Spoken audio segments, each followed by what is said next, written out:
Ask 100 people what they desire out of life, and the top 3 answers are likely to be money, love, and happiness. But look a little deeper and you'll see that people really only desire happiness. Money and love are just different paths to it. And of course they do, with all the media that's created convincing us that that's the ultimate achievement in life, and all the emphasis we place on it as a society, it's hard not to. But is this really a worthwhile pursuit? Let's find out. A couple months ago, I watched Jordan Welch's first video on his new channel, and I noticed something. In fact, I didn't just notice it, Jordan himself said it. He said that despite him being in a foreign country in a luxury accommodation with all the money in the world at a point in his life where he can honestly say that he's achieved everything he's ever set out to do and more, he still feels like something is missing. Despite having all these things, he still isn't happy. Which in a way isn't surprising. We all know that money can't buy happiness, and that all the things in the world can't make you feel better permanently. But that's not what struck me. What struck me was that even achieving his dreams hasn't made him happier. I mean, sure, maybe it did for a day or two, but it didn't last. And it definitely didn't match the amount of time, effort, and energy that he put into it. I became a millionaire years ago. I retired my mom. She does what she loves for a living. I send her thousands of dollars every single month. I have a happy relationship, dream house in Miami, dream car, whatever. It doesn't matter. I'm finding that when you accomplish things, it feels good only for a moment.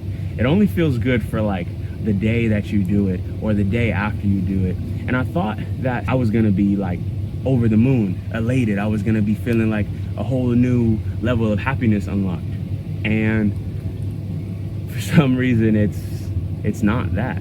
To make things worse, he isn't the first to admit this. Countless others have too. But how could this be? Could it be that chasing happiness and realizing our dreams isn't all that society promises it to be? That doing what we're supposed to do isn't really what we're meant to do? Could it be that happiness is just a red herring and that there's actually something else that's better? Yes, but before I tell you what it is, let me first explain why money, happiness, and success will never be enough. The thing is, satisfaction, abundance, and enoughness, these aren't dependent on anything external. They're actually more so dependent on our perception of the external.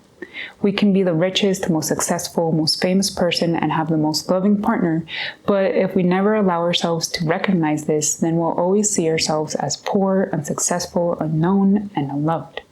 We'll always just see and feel lack, and therefore attract more experiences that magnify the sensation within us.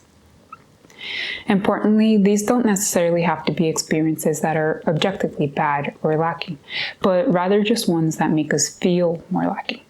For example, if you feel lonely, you could still be invited to parties, but being surrounded by so many people that you don't connect with will just make you feel even more lonely and isolated. If you feel poor, you could be accepted into upscale circles, but instead of making you feel rich, you'll just be pulled to compare yourself with those who are even richer. If you feel unsuccessful, you could have a successful business, yet still feel like it isn't enough, and so on and so forth.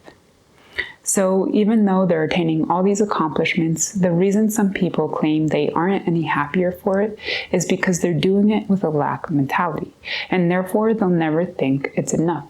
It's like that story where everything you touch becomes gold, except the opposite, because with a lack mentality, everything you attain immediately becomes insufficient. And as soon as it does, that happiness you fought so hard for, it fades just as quickly as it came. This is why, as long as you have a lack mentality, money, happiness, and success will never be enough. Combine this with the fact that, as I explained in a previous video, happiness can never last regardless, and you can start to understand why, in my opinion, chasing happiness and realizing your dreams aren't in and of themselves worthwhile pursuits. So what should we focus on instead? In my opinion, fulfillment and satisfaction are much more worthwhile pursuits than happiness. I've broken down why this is into 3 main reasons. The first and most obvious is that fulfillment and satisfaction are the opposite of lack. Therefore, logically, these are the only things that can release us from having a lack mindset. And once they do, everything else will instantly become better. You'll now actually be able to enjoy the money, love, success, fame, and anything else you were previously so desperately chasing, and you'll be able to do so for longer too. This is because fulfillment and satisfaction are kind of like adding salt to a dish. Without them, it's pretty much impossible to enjoy any of the goodness present in your life. But when they're present, they instantly make all the good in your life even better, and any heaviness that much easier to handle. And the best part is that, unlike salt, you can't overdo it when it comes to fulfillment and satisfaction. So it's a win-win. The second reason is that your level of fulfillment and satisfaction, unlike your happiness, is something you can directly control, which is essentially going from having an external locus of control to an internal one. If you don't already know, having an external locus of control means that you believe that what happens to you is purely dependent on things external to you, on your circumstances or the people surrounding you, for example. Things you can't control.